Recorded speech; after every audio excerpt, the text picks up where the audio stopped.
everybody. Hi, my name is Chana Danyaro. I just moved here like a couple of months ago in December. I'm very happy to be part of this community. I really see the Achdus in this community, and I am very happy to start this program for our ladies every month. Hopefully it will be with Matzliach. Thank you so much for coming, everybody. This is a program from Berkat Eliyahu. I'm very excited to continue, and I hope you enjoy. I would like to introduce the Rabanit. This is Rabanit K, Cohen, and I'm very happy to have her. She's an amazing speaker, and I follow her on Torah anytime, and I'm very excited to actually have her in my home. So yeah, come inside. Whoever just came in, help yourself to coffee, cake, and water, fruits, whatever you would like. Thank you. Thank you so much. Thank you.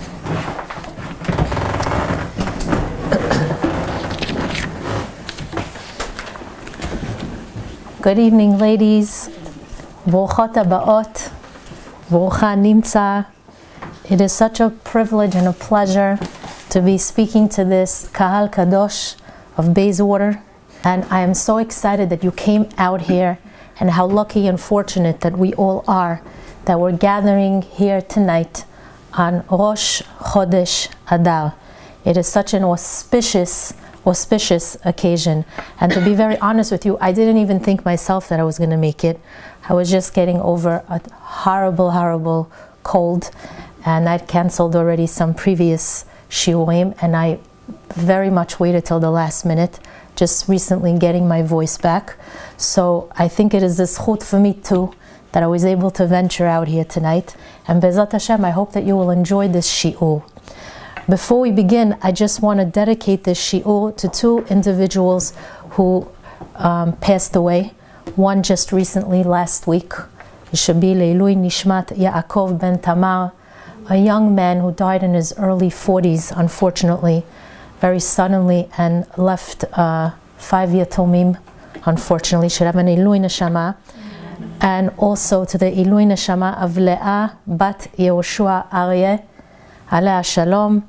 All of our children should see the merits, the zchuyot, in honor of this woman, and she should have an Ilui Neshama, and Bezat Hashem we should see only and hear only besorot tovot bekarov mamash. The Gemara says, Keshem shemi shenichnas av mema'atim besimcha, kach mi shenichnas Adar marbin besimcha. Just as when in the month of Av, we have to minimize our happiness, when the month of Adar comes along, we have to increase our joy. Our simcha has to be multiplied. When we arrive at the month of Adar, we have to do the proper preparation. The Gemara is telling us that there's an avodah that we have to do in the month of Adar. The avodah is being besimcha. You cannot say, I'm not in the mood of being happy. You cannot say, you could, but you shouldn't. You cannot say, I have nothing to be happy about. I'm too depressed.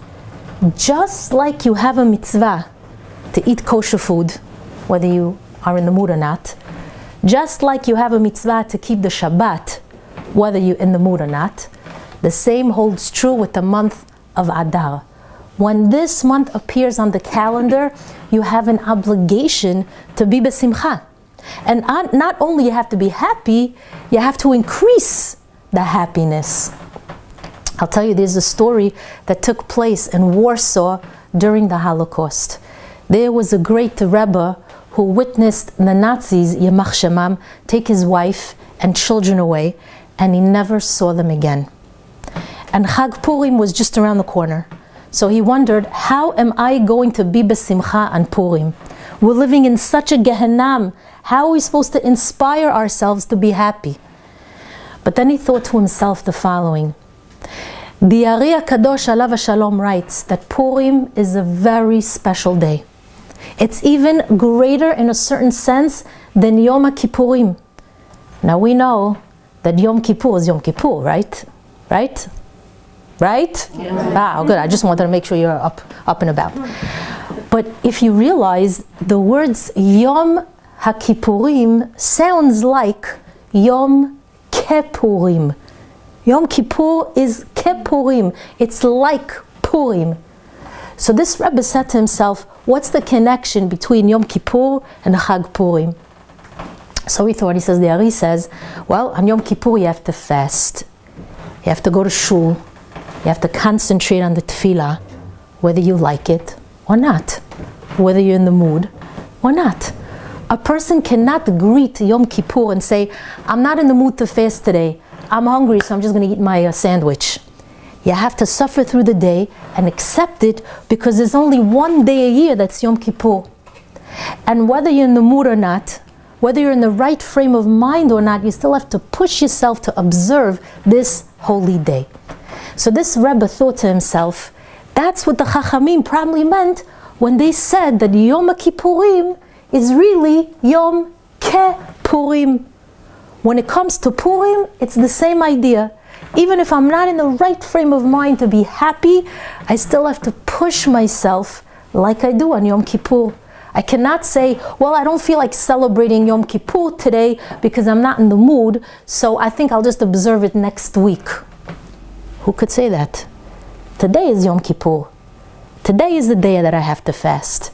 Today is the day that I have to be in the Bet HaKnesset.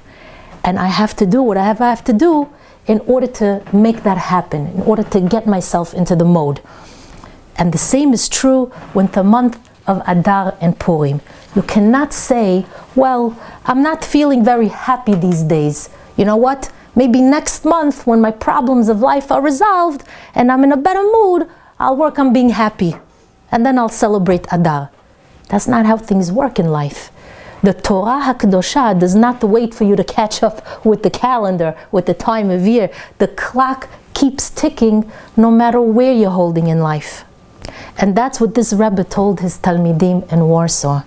He said, as hard as it is, we have to force ourselves, because this is a very auspicious time of the year. And believe it or not, he writes, this Rebbe, that it was the most inspirational Purim they ever celebrated. With all their pain, and amid that darkness and despair, they managed to be besimcha. They all danced in the ghetto, and they were forcing themselves to come to an elevated state of joy. But you came at the right time. We're talking about simcha. And I'm so happy to see you. But in order to achieve a great level of happiness that's demanded of us in Adar, we need to prepare ourselves. We cannot just wait until the night before Purim and say, okay, let's be happy. No. Being besimcha requires preparation and work. So the Gemara says, just like when the month of Av comes, we minimize the happiness, so too during the month of Adar, we have to maximize the happiness. But what does it mean, just like? The Gemara seems to be comparing the two. So I want to know what the connection is between these 2 months, because Av is a very tragic month, and Adar is filled with mazal and joy. So why is the Gemara even trying to make a comparison between these 2 months? These 2 months are polar opposites. So I once saw a beautiful explanation. When do we start mourning for the Bet HaMikdash? We mourn. When do we start mourning for the Bet HaMikdash? No. When? No. The whole year. No. Is it Tammuz? Oh, very nice. We start 3 weeks before Tisha B'Av. The mourning period, official mourning period for the Bet HaMikdash begins on Shiva Asar B'Tammuz. We don't make weddings, we stop listening to music, we don't make parties. The mourning period is slowly building up because we can't just start getting into the mood of Avelut Erev Tisha B'Av. And as we get closer to Tisha B'Av, the laws you see get more serious. Once Rosh Chodesh Av arrives, for the next 9 days, we don't eat meat, we shower less frequently. Some people do that all year round anyway, but for some of us at least, it's just for those 9 days. We don't do laundry, v'chule v'chule. So we see that there's a preparation. So just like when it comes to the month of Av, you need to prepare for the Avelut, so too when it comes to Adar, you need to prepare for the Simcha. You have to start from the beginning of the month. So now that Baruch Hashem, we just entered the auspicious month. Do I look like I'm happy? Do I look happy? We need to prepare ourselves for the next several weeks. And Baruch Hashem, we have two months of Adar in order to accept Purim with the right Simcha. And you should know that the entire month of Adar, and we've got 2 of them, is a month of happiness. It's not just that on the day of Purim, you are experiencing that mazel and simcha. The entire month is like Purim. The entire month contains a mazal and has an aura of simchat Purim. Because what does it say in Megillat Esther? והחודש אשר נהפך להם הזה מיגון לשמחה. Adar was the month that Haman wanted to destroy us. That month turned from a bad month to a good month. From a month of Avelut to a month of Yom Tov. From a month of anguish to a month of Simcha. The entire month has this fortuitous feeling. So this is our avodah in this month of Adar. The work we have to do now is to prepare to be besimcha. And there are different ways that we could arrive at a level of simcha. One of those ways is through what you're doing right now. What are you doing right now? Besides eating. That also gives you simcha. For some of us get depressed after we eat.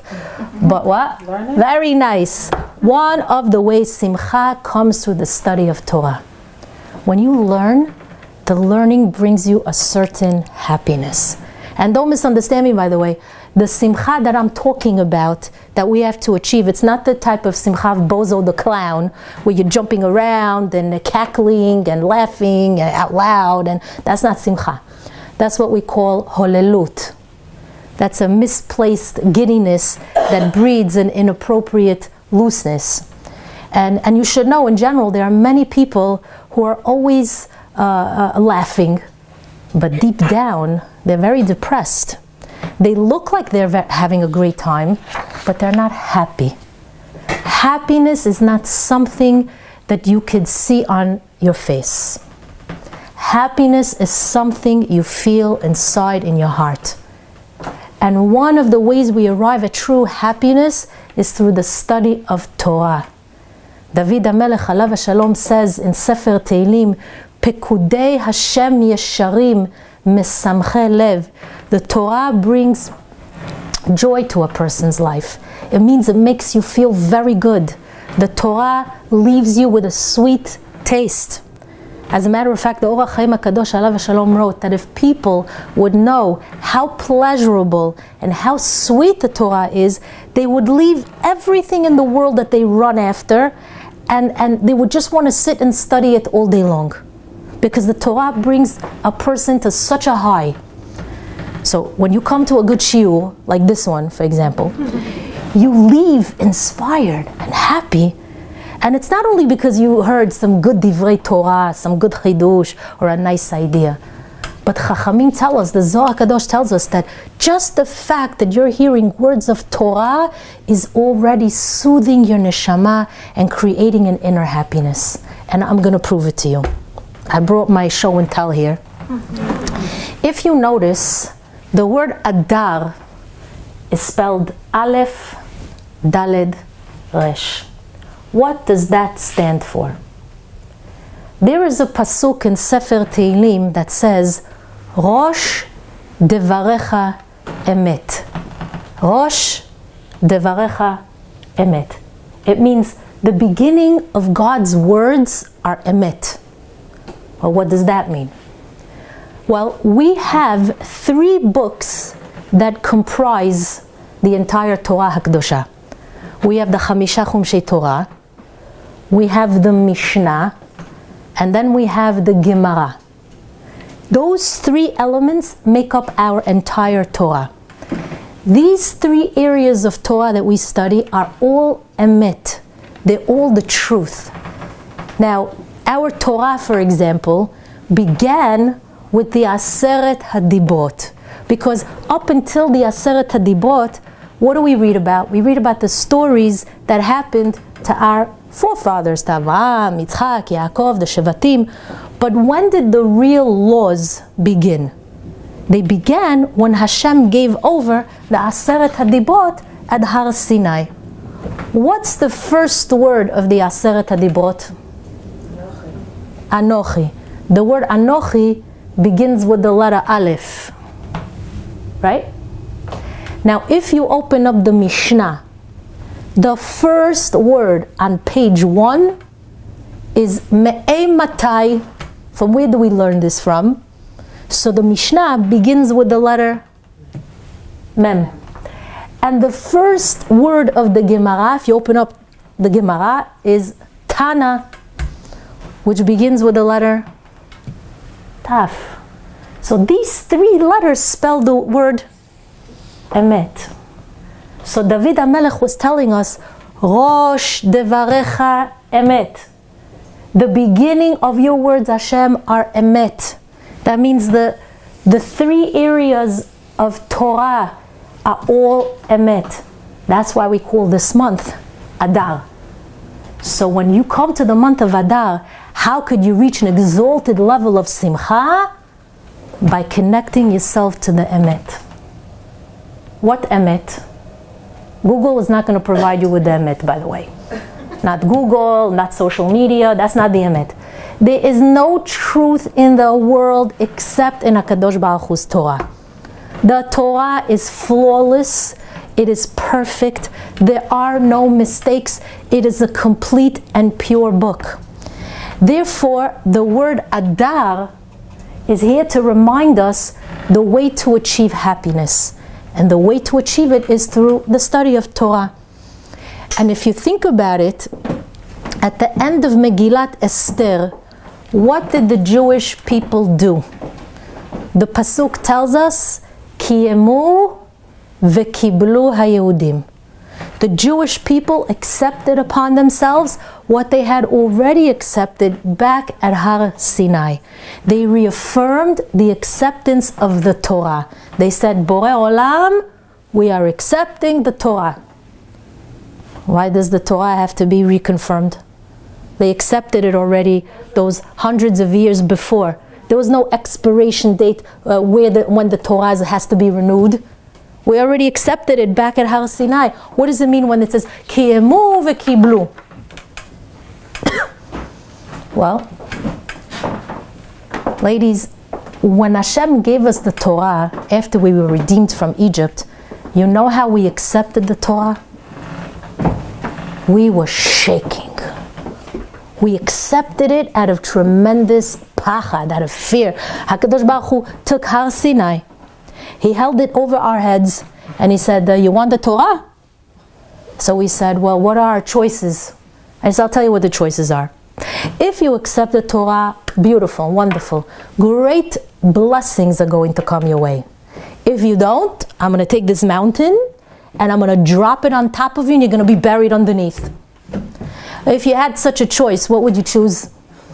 Oh, they said, oh, you put it that way, Hashem. I think I'll take the Torah. You understand? So we accepted the Torah, but it was out of fear. But when the story of Purim came along, we decided to accept the Torah out of love, not fear. We weren't forced anymore. We came to the point where we realized that without Torah, we have nothing. We wouldn't be a nation. Without Talmidei Chachamim, we would be lost. So Purim is a great celebration of Torah.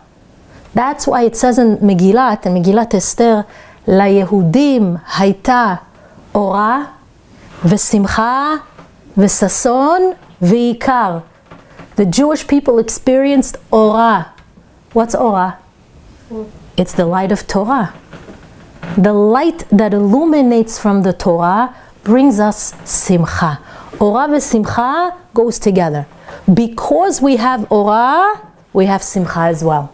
Does that make sense? Yes, you with me? Guys, Adar. Mish, yalla, no? Because I feel very badly for those people that don't have Torah in their life.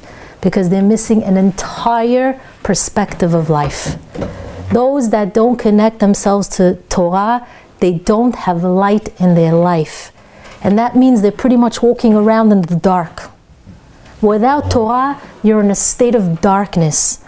And where there's darkness, how could you be happy? You need light to be happy. That's one of the reasons, by the way, why we light candles Friday night. We want light in the house, because where there's light, there's happiness. And on Shabbat, we're supposed to be happy. But when people are roaming around in the dark, they're just tripping over each other because they cannot see a thing. You're constantly bumping into the walls. When a person goes through life without Torah, he's falling into the pit holes of life. Such a person has no guidance. He has no direction. That's why the halakha concerning Purim tells us that before we even sit down to the Seudah on Purim, you have to say Divrei Torah. Why? Because the pasuk in the Megillah says, La Yehudim hayta ora vesimcha. Before the simcha, which is the Seudat of Purim, you have to have ora. We said ora is Torah.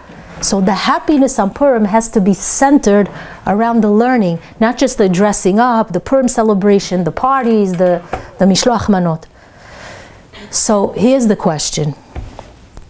How do we work on our happiness this time of year?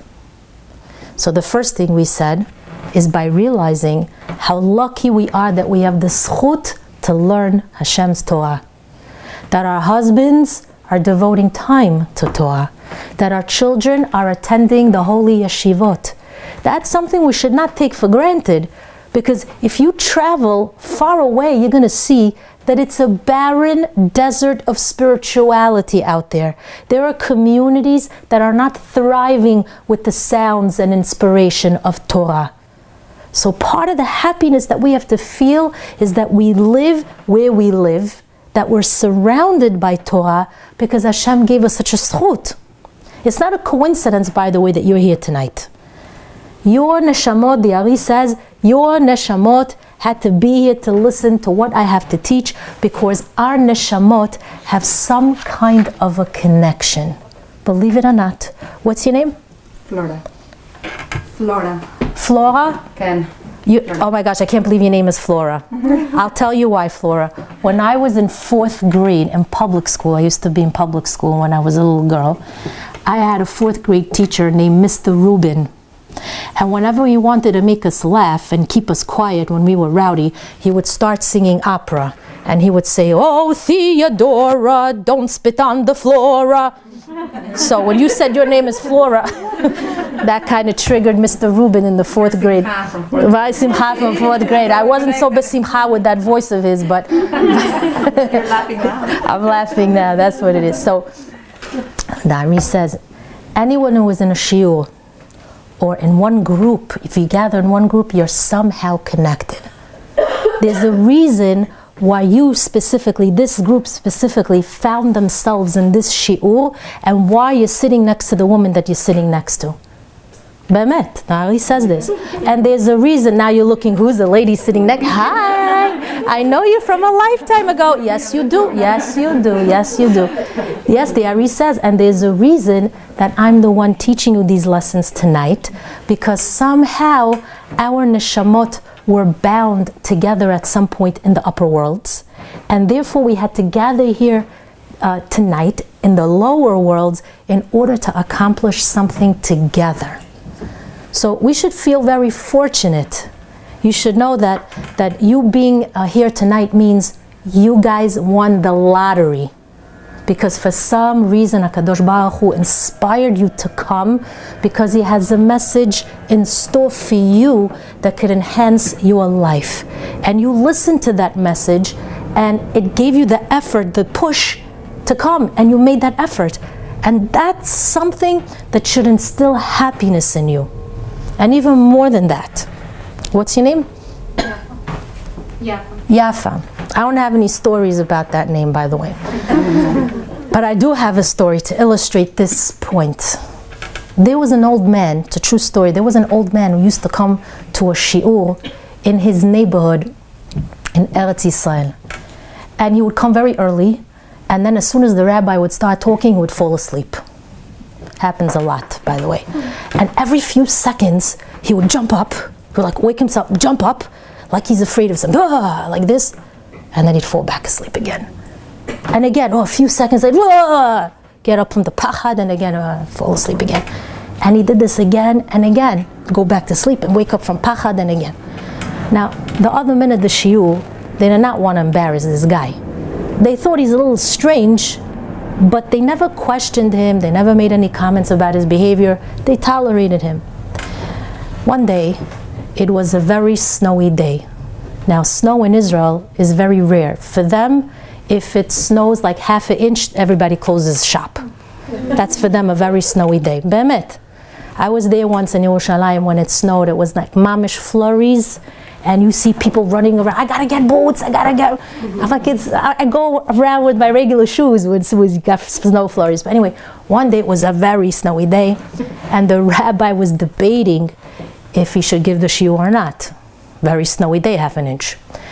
And after he thought about it, he decided to make the extra effort, and he walked to the shul in the snow.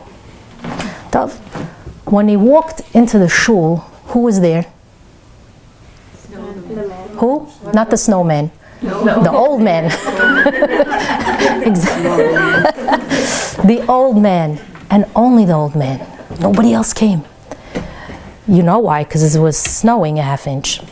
So the rabbi thought, hey, if I have this private time with this guy, I may as well ask him about his behavior. So he tells him, excuse me, I just want to ask you something, and I promise you it's just going to stay between me and you. You've been coming to this shiur for quite some time now, and I hope you're going to continue to come. But I have to understand your behavior. You fall asleep, you wake up like a pachad, and then you go back to sleep, and the same thing happens to you throughout the entire shiur. What's the matter? Is everything okay with you? Like, why does this happen to you? And the old man said to him, Rabbi, I'm from Russia. And we lived during the time when the Tsar was Nikolai. He was a ruthless leader who used to take little Jewish children away from their mother's arms, and he indoctrinated them into the Russian army to serve there for 25 years. There was no Jewishness and there was no God in the Russian army. So by the time you served out your 25-year army sentence, I call it a sentence because like being in jail, you didn't remember anything, not about religion and not about God. And I'm a product of that. So you cannot expect me to understand Torah and all these things that we're studying. I mean, I know we have to learn, but it's very hard for me to understand what you're teaching me because the Russians stripped me of my religion.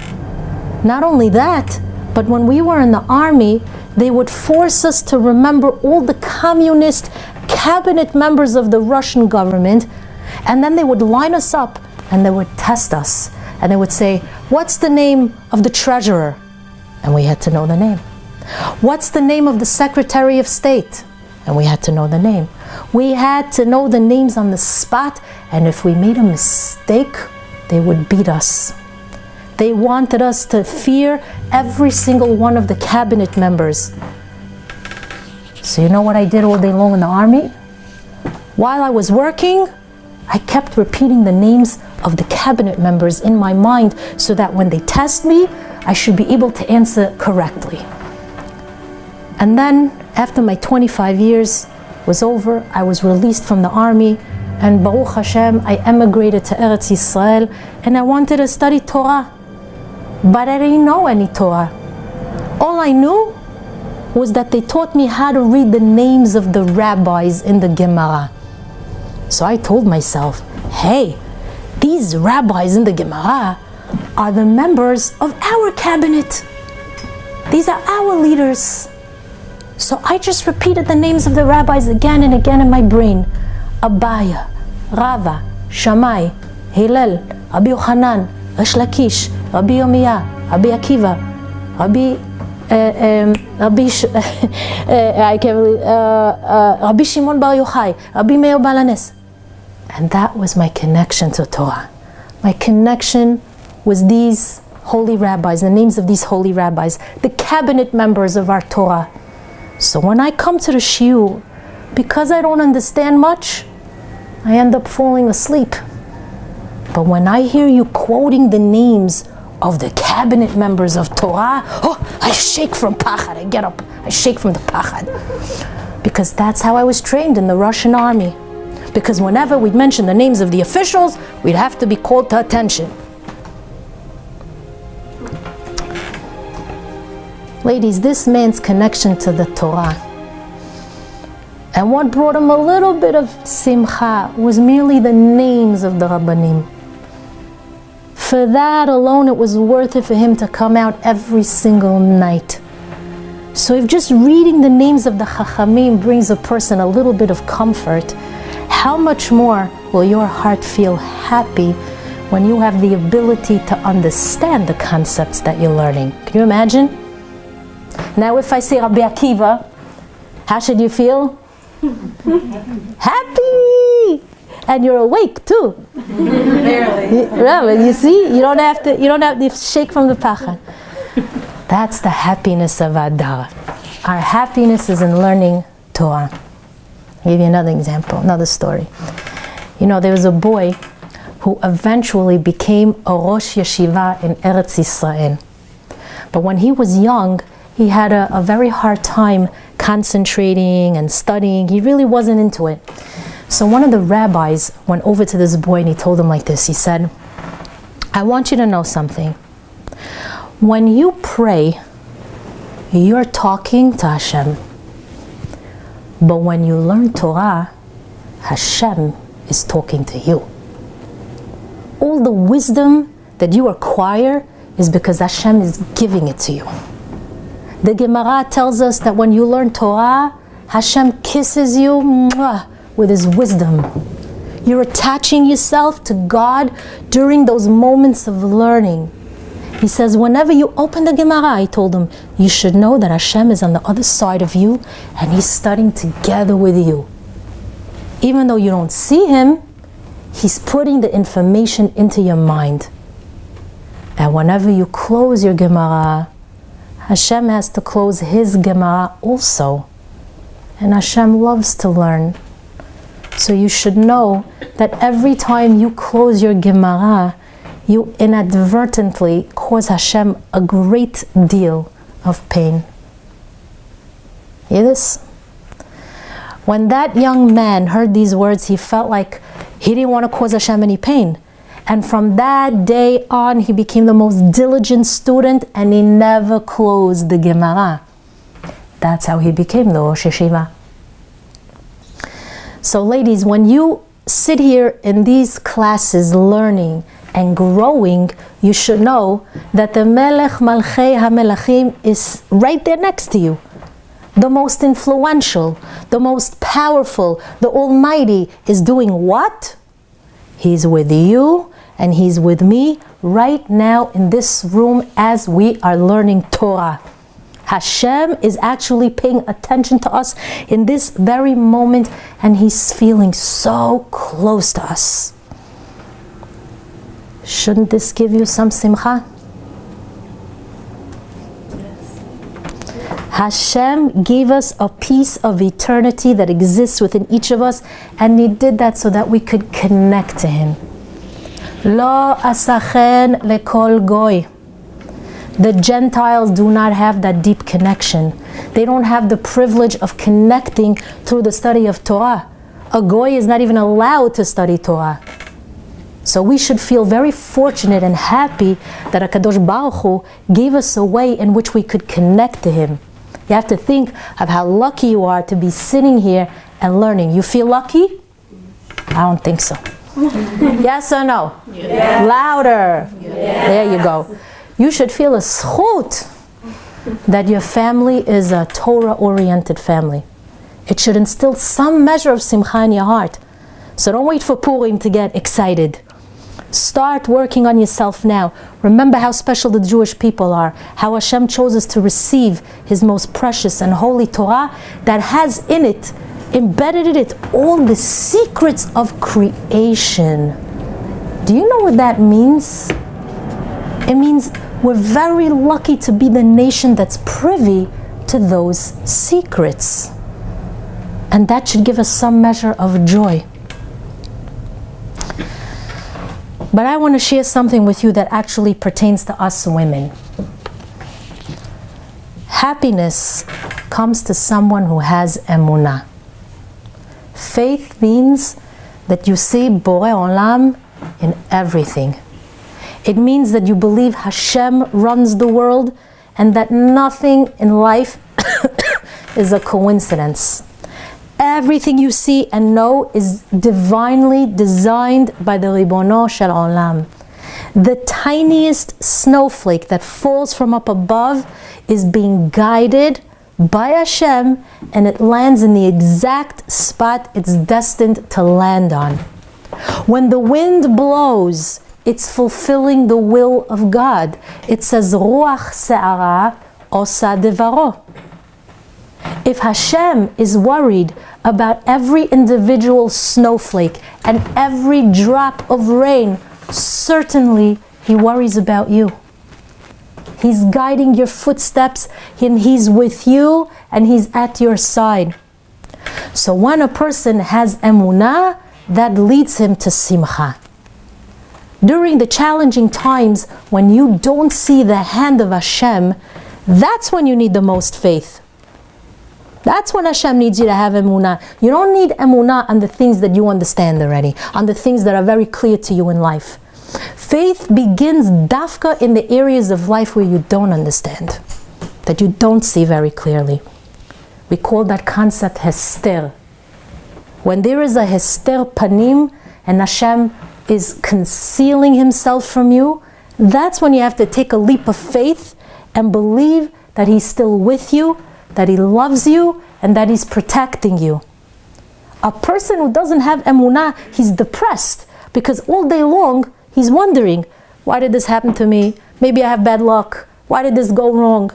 He blames his misfortunes on chance and on a stroke of bad luck. But a person who has faith that Hashem is the one running the world, a person who has faith in that there's a master plan, such a person understands that he's not meant to understand everything. Such a belief helps you accept and be consoled by the challenges of life. But without emunah, a person could go out of his kalim, out of his mind, because every time an isayon arises, he keeps reviewing the dilemma in his mind, and he wonders, how could this have happened? How could that have happened? Maybe if I would have done this, maybe if I would have done that, the outcome would have been different. He's constantly killing himself. You keep reviewing things in your mind again and again because you think that you're the one who's actually in charge, that you're the one in control. So such a person can never achieve the ultimate state of happiness because that person is always worried about what was and what will be.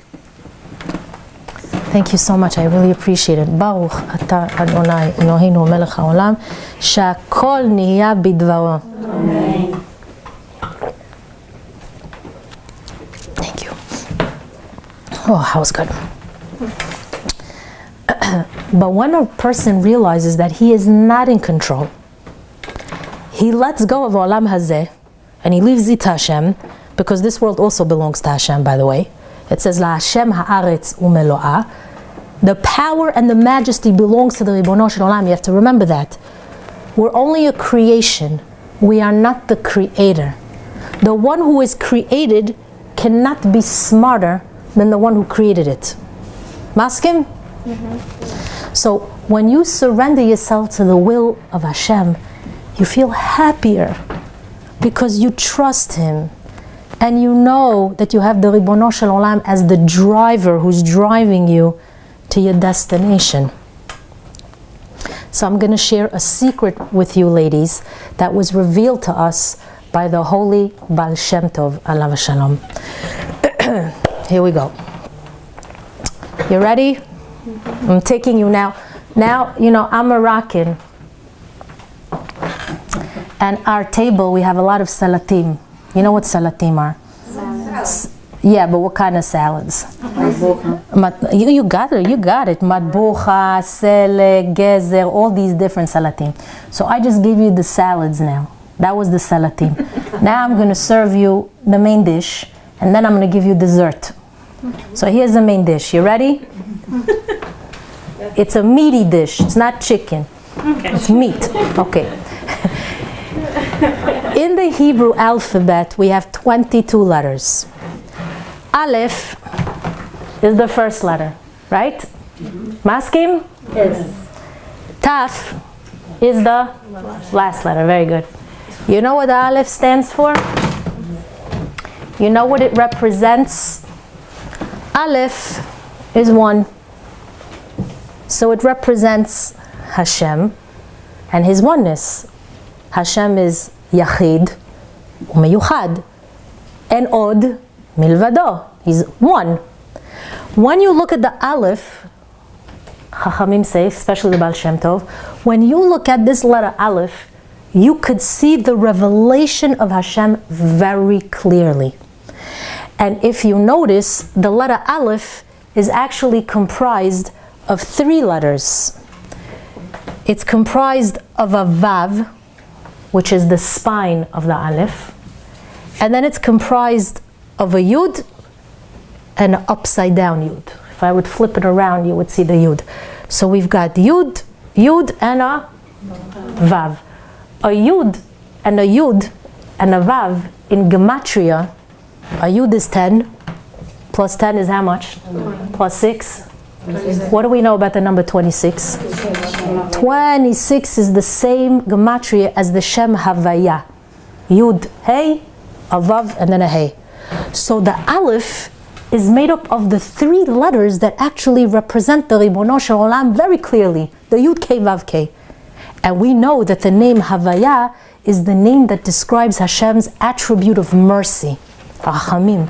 So whenever you see the letter Aleph, says the Baal Shem Tov, you should know that it indicates the mercy and the revelation of Hashem that you're seeing very clearly. It represents Hashem's oneness. That's the Aleph, where you see Him like very clear. So far, so good? I'm explaining it okay? If anybody has a question at any point, don't be embarrassed to raise your hand and ask. But do you know what the letter Bet is? We just learned what Aleph is. You know what Bet is? The Holy Baal Shem Tov says the letter Bet is not as revealed as the letter Aleph. With the letter Bet, it's as if Hashem begins to start getting concealed. It's like you don't see the clearness, the clarity of the Aleph anymore. It's a Bet, it's not an Aleph. That means there's a Hester Panim of some sort. The Bet is like an Aleph with 2 layers. Why 2 layers? Why 2 layers? Bet is 2. And if it's a Gimel? 3 layers. Daled? 4 layers. Hey? 5. And as you progress deeper and deeper into the Aleph Bet, the further you get away from the Aleph, the more concealment, the more Hester Panim is multiplied. The more concealment is multiplied. So if the Aleph is the letter of clarity, where you see Hashem very clearly and you see the revelation of Hashem, what's the letter that represents the greatest Hester Panim? Which one? Very good. It's the Taf. It's this letter. When you get to this letter, the Taf, says the Baal Shem Tov, it's like an Aleph with 400 layers on top of it, so to speak. You'd have to have X-ray vision to be able to see the Aleph in a Taf. It's like a good example of the Taf, of what I'm talking about, Hester, like total Hester Panim, Chachamim say, is like the times of the Holocaust, where so many people wondered, where's Hashem? Where's Hashem? Where'd He go to? That would be a case of severe Hester Panim, where Hashem's presence is not clear or visible at all. That's the letter Taf. You with me? So far so good, we're explaining it, okay. Ladies, says the Holy Baal Shem Tov, for those people who have emunah, no matter what happens in their life, they always manage to see the what? The Aleph. Think of what took place when the Jewish people came out of Egypt. When the Jews were standing by the Yam Suf, there was a great Hester Panim. The sea was in front of them, and the Egyptians were advancing behind them with their chariots. Where are they going to go? What are they going to do? If they forge on ahead, they march into the sea and they drown. If they turn back, they're going to be trampled upon by Paro's chariots. The Jews did not see Hashem in those moments of panic and distress. They were experiencing the letter Taf. So they started to complain to Moshe Rabbeinu alav shalom, and they said, you took us out of Egypt just to die in the wilderness. We would have been better off had you left us in Egypt. What does God want from us already? Why is He doing this to us? They didn't understand. They stood there in total darkness. They did not know where the Yeshua was going to come from. Nobody knew the sea was going to split and that Hashem was setting this all up for the Egyptians to drown in that very sea. They didn't see Hashem and they didn't feel that He was with them. That's this. Letter Taf. But after Bnei Israel experienced the miracles at the sea, and they saw with their own eyes how everything worked out in the end, they sang a song. What song did they sing? Yafeh. Az yashir Moshe u'Bnei Israel et hashira hazot. In the Az Yashir, there's a pasuk. Klal Yisrael turn to Hashem and they say in the song, Amar Oyev, the enemy said. Who was the enemy? Yafeh. Erdof, we're going to come chase the Jewish people. Asig, we're going to catch them. Achalek, and then after we catch them and kill them, we're going to divide the spoils among us. In this pasuk, the Jewish people were telling Hashem the following. They said, Hashem, you're unbelievable. This entire time we did not understand why the enemy was chasing us. We only saw the Taf. We thought we're going to die. We were in such a great Hester Panim. We thought the Egyptians are going to chase us, catch up to us, kill us, and take all our spoils. But now we realize that the reason why the enemy was chasing us was because you were with us this entire time. You had a plan. And your plan was now revealed to us. The Jews finally saw the Hashgacha Pratit. They saw Hashem's revelation so clearly in the world. Everything became very transparent at that moment. That's why in this pasuk you're going to notice that the words Amar, Oyev, Erdof, Asig, Achalek, all those words start with the letter Oh. That's very significant. Because what Bnei Israel were saying is, in retrospect, we realized that the Alufo Shel Olam, the champion of this world, the Aleph, the Hashem, He was always with us. This pasuk is teaching us that even when Hashem seems hidden from you, and you think there's a Hester Panim, He's there behind the veil of the Nisayon. That's why the month where many of the tragedies befell Am Yisrael is called, that's very interesting. Av is Aleph, and then, right? That means once the Bet HaMikdash was destroyed, a great Hester Panim enveloped the world, and the Aleph was now concealed, so to speak. But at the same time, Hashem reminds us, wait a second, true, there's a Hester Panim, but it's still Av. Meaning, I'm still there. Because something that's hidden from you doesn't mean it's gone. It just means you don't see it. So when the month of Adar comes along, we're reminded that even in times of darkness, Hashem is always with us. Adar stands for Aleph Dar, which means Hashem is living with us. Dar means living, like a dira. A dira is a dwelling place. Hashem is with us, guiding us and protecting us. So during this time before Purim, when you've got 2 months, the happiness we're supposed to feel is from the recognition that despite the greatest tragedies and nisyonot of life, even when we see a world that's topsy-turvy, even though it appears as if the world is being run haphazardly without any control, this month is teaching us to work on our faith. And now you can understand why we call the Megillah of Purim Megillat Esther. When you read the story of Purim, you wonder, where's Hashem in this picture? His name is not even written in the Megillah. And you say, where's Hashem? After all, Achashverosh is busy making decrees. Haman is plotting the extermination of the Jewish people. It's a very frightening story, ladies. I mean, we go into Purim, sasim vesmechim, with the costumes and the mishluchem manot. You realize what this story is? This could have been the Holocaust all over again. Total extermination, not of the European Jews, the 127 provinces of Jews. That means everybody. You know what that means? Total annihilation?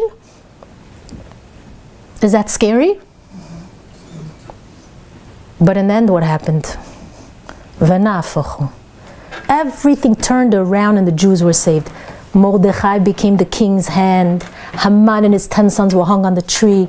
The Jews were given permission to bear arms, and they defended themselves against the enemy, and they defeated them. Esther became the accepted queen, even though she was Jewish.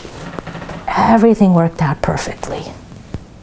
Now, Megillat Esther literally means the scroll of Esther, right? Megillah is a scroll. But do you know what else the word Megillah means? Megalot. Yafeh. The word Megillah comes from the word Megale, which means he reveals. It's from the Lashon Gilui, which is a revelation. You know what Esther stands for? Hidden. Esther, the Baal Shem Tov says, is Aleph Seter. Aleph Seter. You've been learning now about the Aleph the whole time, so this should be very significant to you, because what the Baal Shem Tov is saying is that Aleph Seter means the Aleph is hidden. The story of Esther is pretty much Megale, like we said, Megale, Aleph Seter. This story is a story in which Hashem seems to be hidden behind the mask of the events, and he's really there and masterminding the outcome. That's Megillat Esther. And that's what we're working on during this month of Adar. Because if you open up Megillat Esther, and I hope you do before Purim rolls around to familiarize yourself with it, because tremendous secrets are in this Megillah. If you open it up and you look at the end, towards the end, you're going to see that there's a pasuk that says, Vatichtov Esther HaMalka. And Queen Esther wrote. Esther HaMalka is the author of Megillat Esther. If you look at the word Vatichtov in the Megillah, you will notice something amazing. You're going to notice that the letter Taf is written in larger print than the rest of the letters. Why is the Taf written bigger than all the other letters? Chachamim tell us. The Taf represents the ultimate concealment of Hashem. It's the furthest letter from the Aleph, right? Says the Holy Baal Shem. Vatichtov. In the beginning of the story, all we saw was this big Taf. It seemed as if Hashem was not involved in this story, that the Jewish people were doomed. But then what's the next word in the pasuk? Vatichtov Esther. Esther is Aleph Seter. The Jewish people went from the Hester Panim of the Taf to the Aleph Seter, to the realization that Hashem, it was hidden there the whole time, but He's still there. So we came to the realization that even during the hardest times in history, Hashem was micromanaging every step for us. That should bring us happiness. That should bring us happiness. You with me? Mm-hmm. I'm going to tell you one last secret. One last secret. That's the dessert. That's now coming up, the dessert. Do you have a siddur? The secret is like this. The Mekubalim tell us that there is a big difference between the way we see Hashem during the week and the way we see Hashem on Shabbat. What does that mean? During the week, we are so preoccupied with our daily life, it's hard to see Hashem in everything. We're too busy trying to make money, tending to the family's needs. We're busy with our daily routines, and in general, we're busy with the world of materialism. When you're running around and taking care of your own needs and your own gashmiut, it's very hard to see Hashem. You're too busy to see Him. That's why Chachamim tell us, as you get deeper into the week, you get deeper into the darkness. If you look, we said, as you get deeper into the week, you get deeper into the darkness. If you look in the tefillah of Yotzer Or, which is in Shacharit, which talks about the light, right? The light, the meorot. There is a section that begins in the following way. I'm going to read you the words. El, bless you, Baruch, Gadol, De'a, Hechin, Ufa'al, Zaharei, Chama, Tov, Yatzar, Kavod, Lishmo, Meorot, Natan, Sevivot, Uzo, Pinot, Tzevaot, Kedoshim, Romemei, Shakai, Tamid.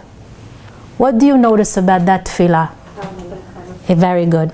These words are written according to the Aleph Bet, from Aleph to Taf. It begins with the letter Aleph, descends to the letter Taf. The reason why it's like this, from Aleph to Taf, is because as you proceed further and further into the week, you are getting further and further into the world of Hester Panim. Aleph, Bet, Gimel, right? Those are the concealed letters. By the time Friday comes along, you're holding by the Taf already. This tefillah symbolizes the way of the week. But on Shabbat, we see the opposite. This is Musaf.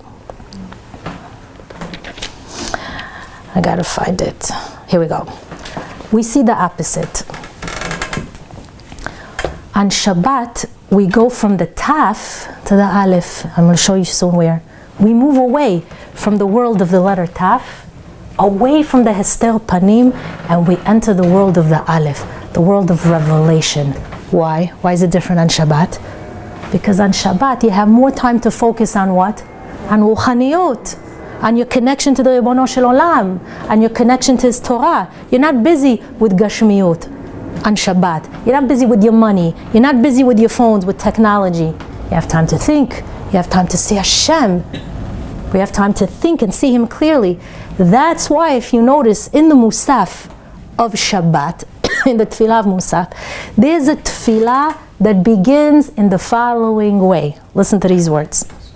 Tikanta Shabbat, Ratzita Korbenoteha, Tzivita Perusheha, Im Sidurei Nesucheha, Me'angeha Le'olam, Kavod Yinchalu, To'ameha Chaim Zachu, Vegam Ha'ohavim Devareha, Gedula Bacharu.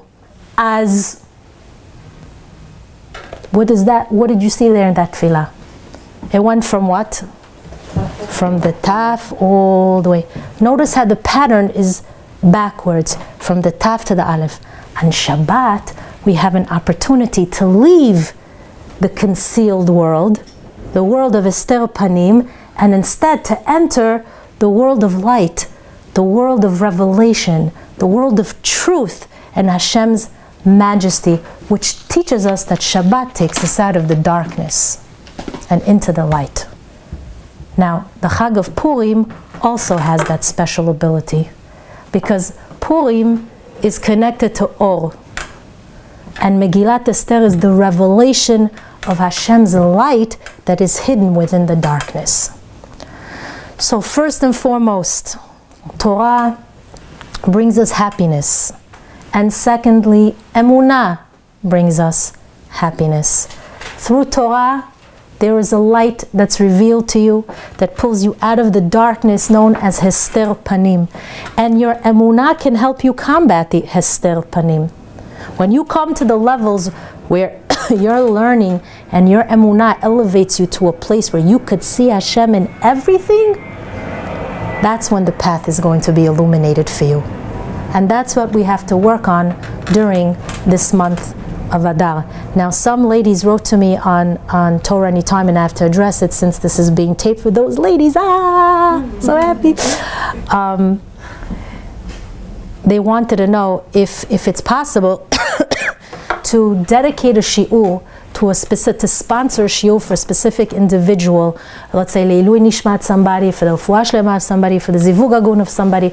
And the answer is absolutely. All you have to do, you can log on to ohelsara.com and let us know who you want to dedicate the shiur to, and we'll reach out to you and we'll let you know how the sponsorship works. Be'ezrat Hashem, before you leave, I just want to make one more announcement. I just want to finish up here. I want to just tell you, Be'ezrat Hashem, with the proper emunah and devotion to Torah, not only will you be zeicha to see Hashem all around you, but the pasuk from Megillat Esther is going to come to life for you. ליהודים הייתה אורה ושמחה וששון ועיקר כן תהיה לנו. Amen כן יהי רצון. Amen starts with an aleph.